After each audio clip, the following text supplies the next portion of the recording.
let's jump right into spoilers. I wrote it all down so I don't have to think about it either. Avengers Infinity War spoiler review. I don't usually do these, but I figured why not. So, I wrote this last night. There's a lot to cover, and I had a brainstorm. Heimdall and Loki die barely 5 minutes in. Oh, I forgot to give a warning. I'm sorry. Okay, if you haven't seen the movie yet by this point, click off of this right away. I gave at least 30 seconds, and it should be in the title, so I'm giving you about 5 seconds, but I'll go slow. So click off if you don't mind spoilers. Stay tuned. Keep watching. But if you don't want to be spoiled, I'll give you 5 seconds starting now, and it's past a minute, so you've been warned many times. So just saying, starting now. This is the final warning. So I'm going slow. Right after this, sorry about that. Okay. Spoiler time. As I was saying, Heimdall and Loki die barely 5 minutes in. Thanos crushes Loki's throat. However, I don't think Loki is dead because he's a very important character, and to just kill him off like that is completely unnecessary. Hulk gets his ass kicked by Thanos 5 minutes in. But it's alright, we'll get revenge. Wong appears for about 25 minutes, does his thing. While Doctor Strange and Wong are discussing Thanos' plans, Hulk falls through human form again and announces Thanos is coming to Strange and Wong. And you'll see what I'm talking about. About 10 minutes through the movie, Black Order played a huge part, meaning they was in it all the way through, which I was a little surprised about. Hang on. Sorry.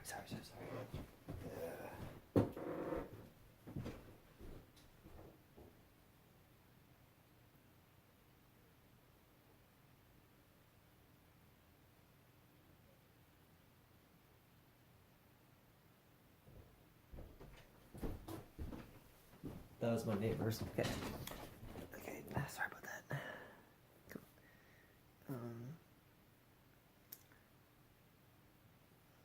I knew they are Thanos' allies from the first minute into it, but I thought they was gonna be in it a short duration.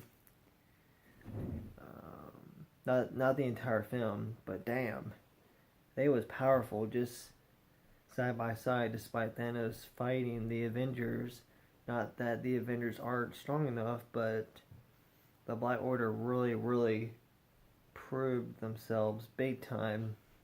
Hulk only appears 5 minutes into the movie, and that's it, unfortunately.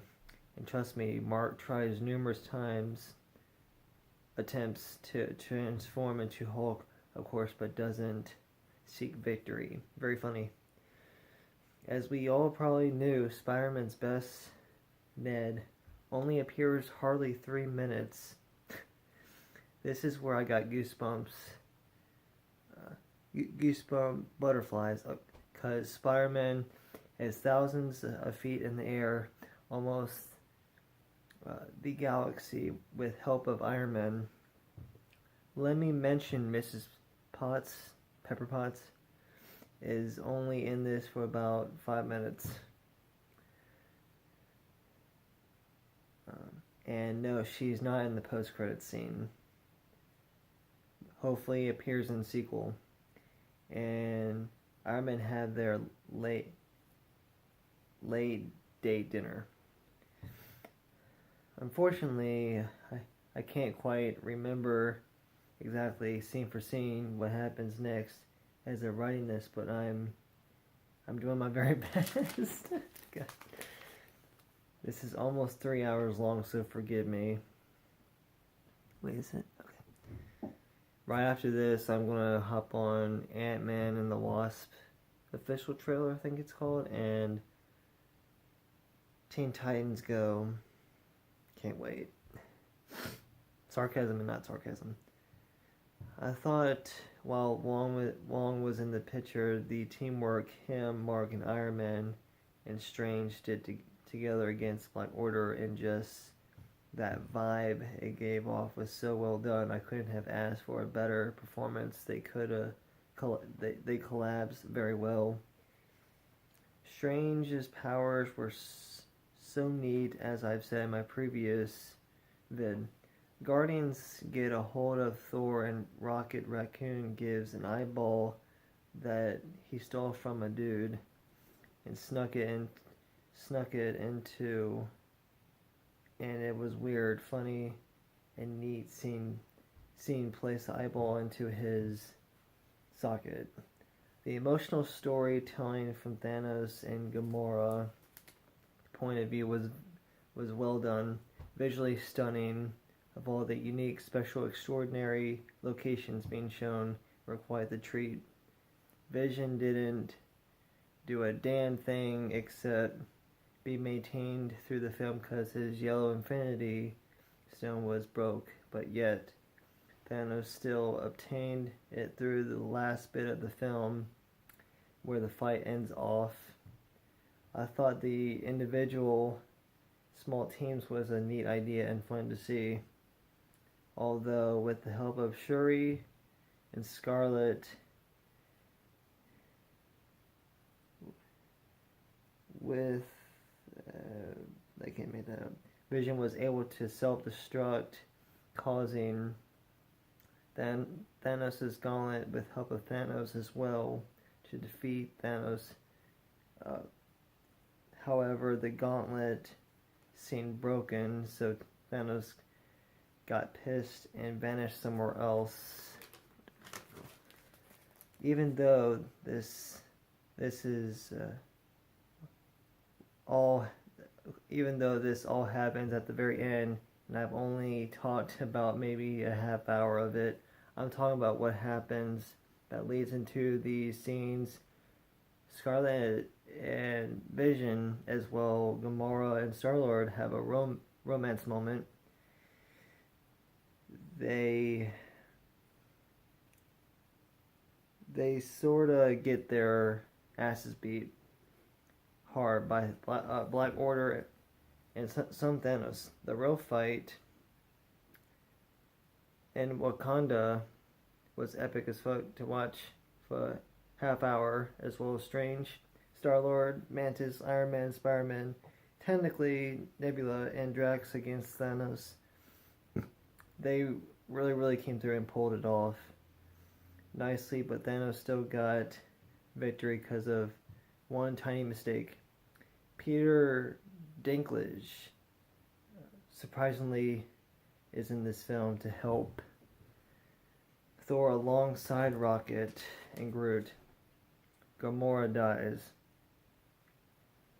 Thanos savagely throws her off a cliff. Thanos felt heartbroken, but at the same time glorified.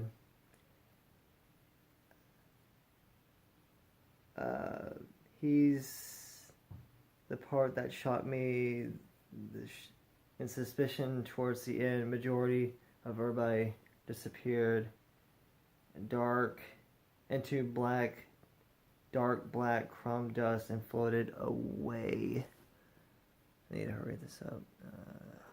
Which was wild, especially Spider-Man's part, but the surround sound and vibe it gave off made it cool and very mysterious. Overall, an incredible movie. Once again, bravo to Russell Bros. Applause. Yeah, okay. Nice. So, that is my spoiler review.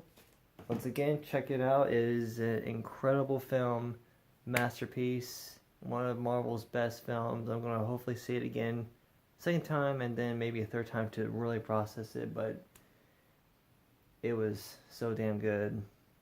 I'm so glad I got to see it during the weekend. You won't be disappointed. You won't be disappointed. But yeah, Hawkeye is not in it. So,